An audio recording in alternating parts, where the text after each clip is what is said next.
नमस्कार बच्चों। आइए आज हम लोग अपने चैप्टर 18 को पढ़ते हैं, जिसका नाम है ओणम। ठीक है। ओणम केरल राज्य का एक प्रमुख त्यौहार है। यहाँ बड़े ही हर्षोल्लास का त्यौहार है। यह बहुत ही हर्षोल्लास का मतलब बड़े ही खुशी का त्यौहार है। यह त्यौहार क्यों, कब और कैसे मनाया जाता है, जानने के लिए पाठ को पढ़िए। तो पहले बच्चों देखिए कि ये जो त्यौहार ओणम है, ये केरल एक विशेष राज्य केरल का त्यौहार है। तो हर एक राज्य, हमारे भारतवर्ष में सभी राज्यों का कुछ अपना एक विशेष त्यौहार है। जैसे कि आपके गुजरात में देखिए नवरात्रि को बहुत अच्छे से मनाया जाता है। फिर महाराष्ट्र में गणपति बहुत अच्छे से मनाया जाता है। बिहार में छठ पूजा बहुत अच्छे से मनाई जाती है। ऐसे हर एक राज्यों में, अब जैसे कोलकाता है, वेस्ट बंगाल है, यहाँ पर वेस्ट बंगाल में क्या, बंगाल में क्या ये नवरात्रि में काली जी की पूजा, दुर्गा पूजा विशेष वहाँ का त्यौहार है। तो इस प्रकार से हमारे भारतवर्ष में हर एक राज्य का अपना एक विशेष त्यौहार है, और उन्हीं विशेष त्योहारों में से एक विशेष त्यौहार है ओणम। कौन सा त्यौहार है बच्चों? ओणम। ठीक है। ओणम जो है केरल का एक विशेष त्यौहार है। अब इस त्यौहार के में क्या किया जाता है, ये हम लोग इस चैप्टर के माध्यम से पढ़ेंगे। ठीक है। तो आइए हम लोग इस चैप्टर को पढ़ते हैं। बहुत समय पहले केरल में महाबली राजा राज करते थे। यानी काफ़ी टाइम पहले एक महाबली नाम का राजा था जो राज करते थे। वे बड़े ही दयालु और दानी थे। बहुत ही दयालु यानी मन के बहुत ही मीठे स्वभाव के थे, और दानी मतलब लोगों को देने वाले, दान देने वाले थे। उनके राज्य में प्रजा बहुत सुखी थी। उनका यश सूर्य और चंद्र के प्रकाश के समान दूर दूर तक फैल गया। ये उनका यश मतलब उनका नाम दूर दूर तक फैल गया। यह बात जब देवराज इंद्र को पता चली, किसको पता चली? देवराज इंद्र, देवता इंद्र को पता चली, तो उन्हें अपने सिंहासन की चिंता होने लगी। ठीक है। उन्हें अपने सिंहासन की चिंता होने लगी कि महाबली स्वर्ग के राजा बन सकते हैं। इंद्र ने विष्णु को अपनी चिंता बताई। किसको? भगवान विष्णु को अपनी चिंता बताई। विष्णु जी ने इंद्र की सहायता करने का वचन दिया और वामन का रूप, वामन मतलब ब्राह्मण, वामन का रूप धारण कर महाबली की परीक्षा लेने चले गए। एक ब्राह्मण का रूप धारण किया और किसकी परीक्षा लेने? महाबली की परीक्षा लेने चले गए। महाबली अपने दरबार में विराजमान थे। विष्णु जी वामन बनकर वहां आए और उन्होंने महाबली से 3 कदम भूमि मांगी। क्या मांगी? 3 कदम भूमि मांगी।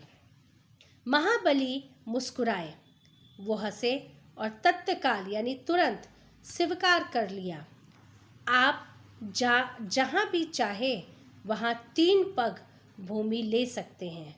यहाँ पर महाबली मुस्कुराकर हंसकर कहते हैं, स्वीकार कर लेते हैं, कहते हैं आप चाहे जहाँ चाहे वहाँ 3 पग भूमि ले सकते हैं, आज्ञा दीजिए। आपको यह भूमि कहाँ चाहिए? तो फिर क्या हुआ? वामन ने, वो ब्राह्मण ने, यह सुनते ही विष्णु जी ने विशाल रूप धारण कर लिया, यानी अपना बड़ा रूप धारण कर लिया। उनका जो ओरिजिनल रियल रूप है उसको धारण कर लिया। उन्होंने एक कदम आकाश में, दूसरा कदम धरती को नाप लिया और वो बोले, राजन मैं तीसरा कदम कहाँ रखूं?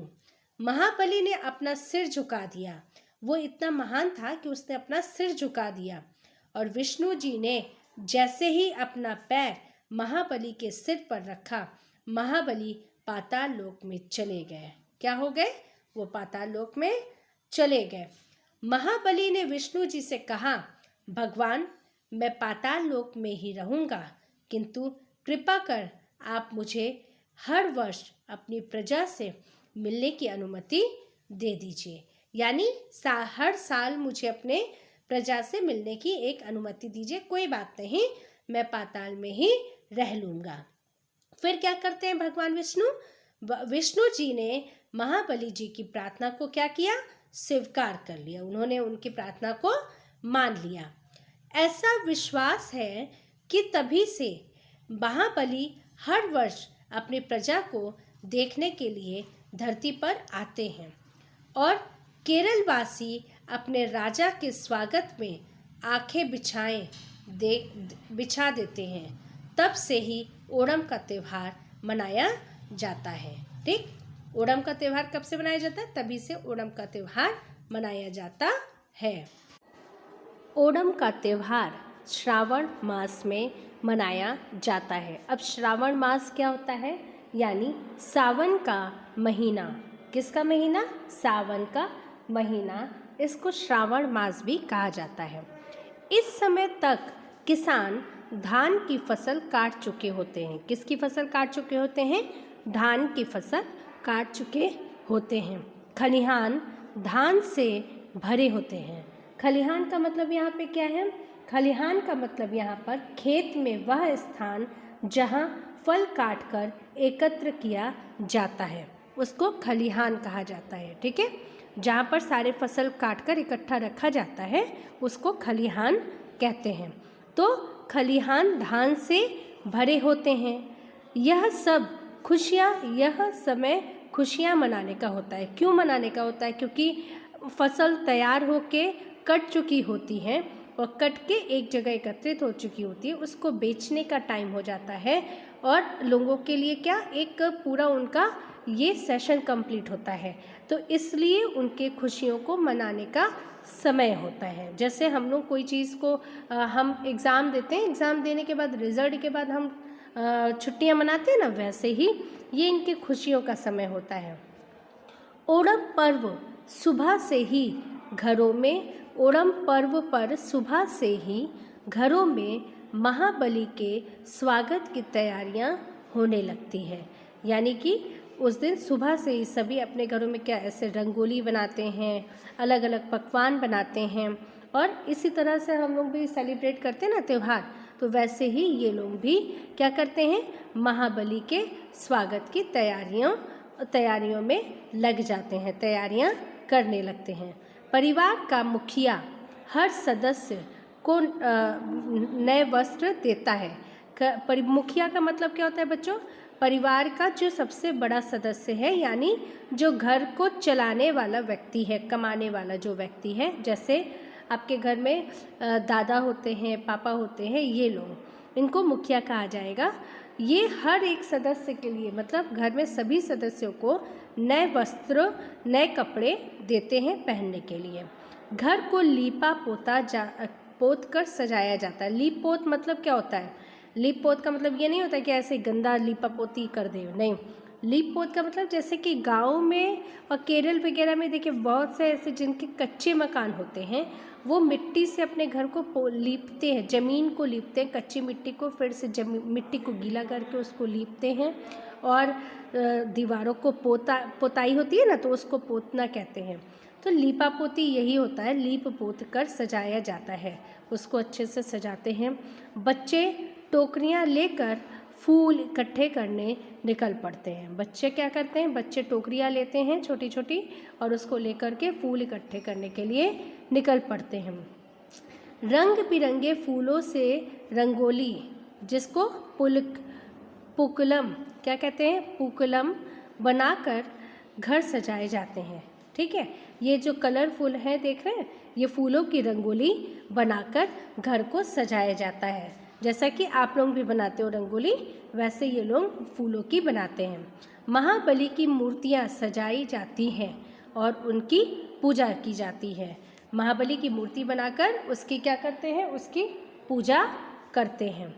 चारों ओर हर्षोल्लास का माहौल होता है, मतलब चारों ओर सभी जगह लोग खुशी का माहौल होता है। हर्षोल्लास मतलब खुशी और उत्साह, हैप्पीनेस का माहौल होता है। सब खुश होते हैं, खुशी मनाते हैं, घर को सजाते हैं, नए नए अलग अलग पकवान बनाते हैं, ढेर सारे पकवान बनाते हैं, नए कपड़े पहनते हैं, एक दूसरे से मिलते हैं। ऐसे करके हर्षोल्लास का त्यौहार मनाते हैं।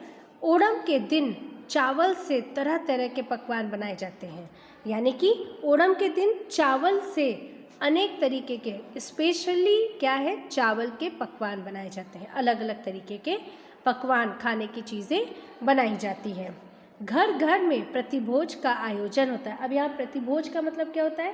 प्रतिभोज का मतलब होता है कि दावत, पार्टी का आयोजन होता है। आयोजन मतलब क्या होता है बच्चों? व्यवस्था। यानी सभी एक दूसरे को अपने घर बुलाते हैं और ये नए अलग अलग जो पकवान बनाए होते हैं उसको खिलाते हैं। इस त्यौहार पर तरह तरह के खेल खेले जाते हैं। इस त्यौहार पर क्या करते हैं? अलग तरह तरह के खेल खेले जाते हैं। इस दिन कविता पाठ और नृत्य गायन भी होता है। यानी कविता पढ़ी जाती है और नाच गाना भी होता है। ओणम पर होने वाली नौका दौड़, मतलब नाव की दौड़, देखने लायक होती है। ओणम वाले दिन नौका दौड़ होती है जिसको देखने के लिए लोग दूर दूर से लोग आते हैं, देखने लायक होती है। पानी में पतली लंबी नौकाएं मतलब नाव दौड़ती हैं और उस पर सवार 20-20, 30-30 नाविक तेजी से चप्पू चलाते हैं। चप्पू का मतलब क्या होता है? चप्पू का मतलब होता है पतवार, यानी नाव चलाने वाली डांड, जो एक डंडी सा लिए होते हैं ना, यहाँ देखिए ये दिख रही है, इसको कहा जाता है चप्पू। चप्पू चलाते हैं। किनारे पर खड़े दर्शक तालियां बजा बजा कर खुशियों से चिल्लाते हैं। यह दृश्य बड़ा ही अद्भुत और रोमांचकारी होता है। रोमांचकारी मतलब रोंगटे खड़े कर देने वाला, रोमांचकारी होता है। बहुत से विदेशी पर्यटक भी यह उत्सव देखने आते हैं। इस प्रकार केरलवासी बड़े ही हर्षोल्लास के साथ ओणम का त्यौहार मनाते हैं।